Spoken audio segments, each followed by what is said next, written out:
And I saw in some of our research that among the people you admired were Alice Walker, Stephen Henderson, Adam David Miller, Nikki Giovanni. What was it about these four particularly that grabbed you? Well, when I was coming of age as a writer, let's say, moving into from high school into the college years, I began to roam the library shelves looking for voices that spoke to my life and my existence. I had read Shakespeare and I had read, all sorts of white writers who were immensely moving and did speak to me as a human being, but I also was I wanted to know if anyone spoke to my particular life. And the Black arts movement of the 60s that was just about at that time. So the writers who were beginning to come out were those very writers. Stephen Henderson had published an incredible anthology of African American poetry, literature, and Alice Walker's first two books of poems had just come out. It was deeply important, I would say, for me to realize that I was not alone in this enterprise, that in fact, there were others who were addressing what it was like to be an African American in America at that time, in this language that I wanted to grow to learn. So they kind of led me along the way. And did you see in them yourself, not particularly as a mirror of exactly what you wanted to do or how you wanted to write, but just a mirror of yourself? I can do this? Well, yes, I saw in them the possibility that I could do this. I didn't see myself in terms of who I was, a first generation, middle class, Midwestern Black.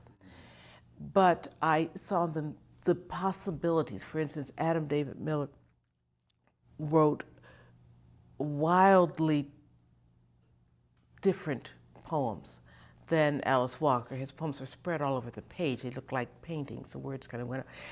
And I thought, oh, you can do that with words too. With Alice Walker, it was the sense that I could write very deeply about the interior life and trust that someone else who may not be Black would also say, oh, I've also felt that kind of thing, that common thread of humanity. So I didn't see myself, and in fact, as I began writing, first began writing and revising my poems, which is when I think of it as serious writing,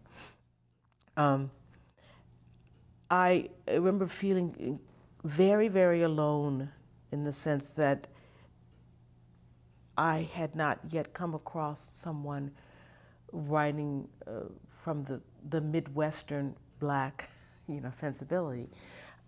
Then, when I still remember it was in graduate school. I was at the University of Iowa, the writers program, where you can really feel alone as a Black person in the middle of the cornfields. And I had taken to going to the library every week and just going to the poetry section, taking out 20 books and just reading them, just didn't matter what, and trying to educate myself. And also just wandering the stacks. This was a time when you could actually wander stacks. And I came across a book, which was a fiction book. It was a novel, and the cover attracted me. They had stripped the cover, but there was a blue binding on it. It was called The Bluest Eye. I had no idea who this writer would be, but the blue attracted me, and I pulled it out. I opened it up, and I still remember reading that first page, which is a kind of C Dick, and C Spot, and I knew that this person was writing from the Midwest, and this was someone, they were speaking directly to me. I stood there reading, I turned to the next page, and I saw Ohio, I'm like, whoa! And a quiet whoa, because I was in the library, and I took it out, and that was my first exposure to Toni Morrison, who, of course, grew up in Lorain, Ohio, which is about 30 miles away from me. But what was interesting when I look back on that was that that first page was just not race specific, and it doesn't say that I knew. I knew. I don't know why I knew. And So I'm guessing you found something in Nikki Giovanni and even Alice Walker that was race specific, as well as these others. But here you're finding something that's not. So is that like a light going on? yes, You it don't is. have to do this? There are many lights going on, yes. I mean, with Nikki Giovanni, I mean, there was this young black poet who had such an exuberance of speech, and the oral element of her work was energizing. American poetry had seen nothing quite like that before. And at the end of Nikki Rose's, she says, what people don't understand is that for all of, and I'm paraphrasing terribly, we really were quite happy. The insistence that understand, don't make me into a victim. We really were quite happy. That spoke to me. And then with Toni Morrison, there was a sense that here's another aspect of black experience. This is not the Southern aspect. This is not the.